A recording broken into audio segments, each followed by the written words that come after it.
Baik, Assalamualaikum warahmatullahi wabarakatuh.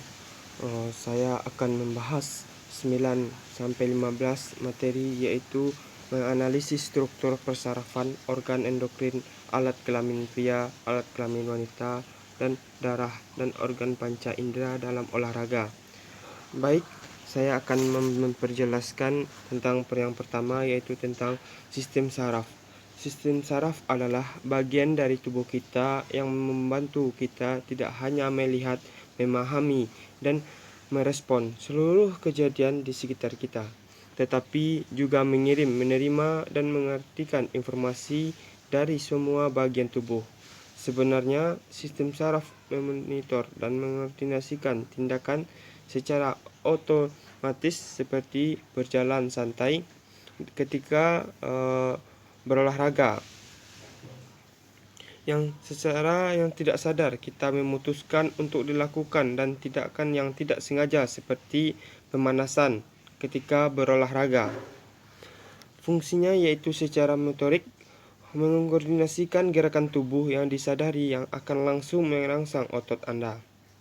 Yang kedua yaitu saraf sensorik, bereaksi terhadap rangsangan dari luar dan memungkinkan Anda merasakan sensasi. Yang ketiga yaitu saraf autonom, mengatur fungsi yang tak sengaja. Baik, materi kedua yaitu tentang endokrin. Kelenjar tanpa seluruh. Kelenjar endokrin tidak memiliki saluran. Kelenjar ini menghasilkan bahan-bahan kimia yang disebut hormon. Hormon tersebut terus ke dalam darah dan dibawa ke sistem peredaran darah ke seluruh bagian tubuh. Fungsi penting lain dari sistem endokrin adalah untuk mengatur sistem produksi. Hal ini bergantung jawab atas kematangan sistem produksi selama masa pubertas. Baik, yaitu tentang perubahan biokimis, yaitu mioglobin. Yang kedua, menaikkan oksidasi karbonhidrat, kenaikan oksidasi lemak.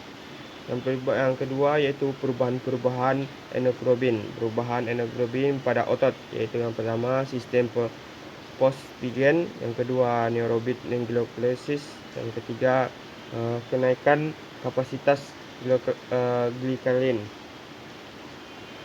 Yaitu pelaksanaan program pelatihan olahraga untuk meningkatkan kinerja gerak fisik. Seharusnya endokrin dapat menimbulkan respon adaptasi ketahanan tubuh yang tercermin dalam kondisi sehat. Kebugaran dan kesehatan fisik, psikis, dan sosial merupakan mendahulukan untuk dapat melakukan aktivitas sesuai dengan optimal. Dengan demikian, kebugaran dan kesehatan fisik, psikis, dan sosial harus dijaga dengan baik melalui olahraga. Dan endokrin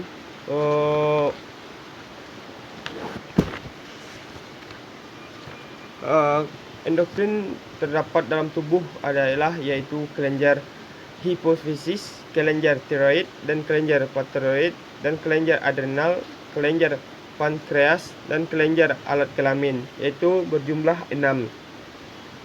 Baik, materi selanjutnya yaitu tentang alat kelamin pria dan menganalisis sebuah kelamin pria, yaitu yang testisnya berbentuk bulat, telur dan jumlahnya sepasang, terdapat pada skrotum zakar. Testis merupakan tempat berbentuknya sel kelamin jantan, spermatozoa, dan hormon kelamin testosteron. Dilapisi oleh tunika vaginalis parietalis dan tunika vaginalis visceralis. Di kernal tunika vaginalis parietalis terdapat musculus cremaster. Pada testis terdapat berbulu-bulu halus disebut tubuh seminiferus. Pada dinding tubuh miniferus terdapat calon-calon sperma, spermatogonium, yang dihaploid. Di antaranya tubulus seminiferus terdapat sel interstisial yang menghasilkan hormon testosteron dan hormon kelamin jantan lainnya. Selain itu terdapat pula Sel-sel berukuran besar yang berfungsi menyediakan makanan bagi spermatozoa. Sel ini disebut sel Sertoli. Yang kedua yaitu epididymis, berbentuk huruf C di sebelah superolateral testis, terdiri dari 3 bagian yaitu capus, corpus, cauda. Epididymis merupakan tempat pematangan sperma lebih lanjut dan tempat penyimpanan sperma sementara. Yang ketiga yaitu ductus deferens dan funiculus spermaticus, merupakan lanjutan dari cauda epididymis yang berjalan ke arah superior dari epididymis plexus pampiniformis. Yang keempat yaitu vesicula seminalis. Vesicula seminalis merupakan kelenjar berongga-rongga berjumlah sepasang dan terletak di atas dan di bawah kantong kemih. Vesicula seminalis menghasilkan 60% dan volume total semen. Cairan dari vesicula seminalis berwarna jernih. Yang kelima yaitu prostata. Prostata terdiri dari 3 lobus, lobus dexter dan lobus sinister. Terdapat lobus medius yang sering membesar. Yang keenam yaitu glandula bulboretralis. Kelenjar ini kecil berjumlah sepasang yang terletak di dorsolateral uretra, pros memerse. Yang cairan kelenjar ini kental dan disediakan sebelum penis mengeluarkan sperma dan semen.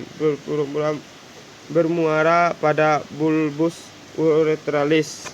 Saya akan menganalisis struktur alat kelamin wanita, yaitu ovarium, berjumlah sepasang dan terletak di rongga perut, yaitu di daerah pinggang kiri dan kanan. Dilapisi mesovarium sebagai jaringan ikat dan pembuluh darah dan saraf. Ovarium diselubungi oleh kapsul pelindung dan mengandung selubuh oleh satu atau lebih lapisan sel-sel folikel. Folikel adalah struktur seperti bulatan-bulatan yang mengelilingi oosit dan fungsi media makanan dan melindungi perkembangan selulur. Berhubungan dengan pars infundibulum tuba fallopi melalui perlengkapan fibria. Fibria menangkap ovum yang dilepaskan pada saat ovulasi. Ovarium terfikasi oleh ligamen ovarium, ligamen infundibulum dan jaringan canoniculum. Baik. Genitalia feminina externa, yaitu vulva. Vulva merupakan organ yang tampak dari luar, mulai dari mons pubis sampai tepi perineum.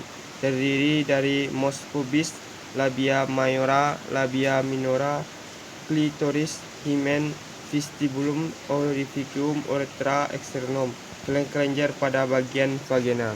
Baik, materi selanjutnya yang terakhir yaitu tentang analisis struktur panca indera dalam olahraga. Yaitu panca indera manusia terdiri dari 5, yaitu yang pertama mata sebagai organ penglihatan. Jika tidak bisa melihat, bagaimana kita melakukan olahraga.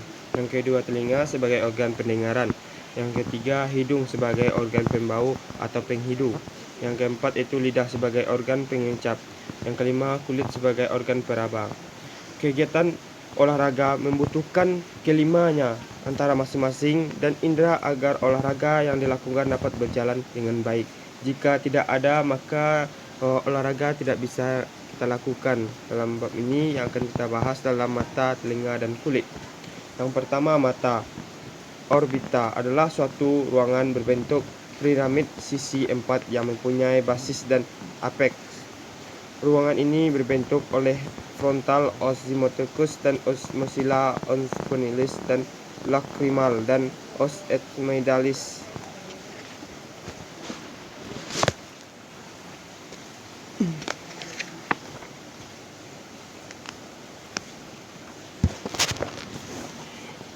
Selanjutnya yang kedua yaitu telinga, merupakan organ yang berfungsi dalam keseimbangan dan pendengaran. Telinga adalah bahasa Latin disebut auris, terdiri dari auris eksterna, auris media, dan auris interna.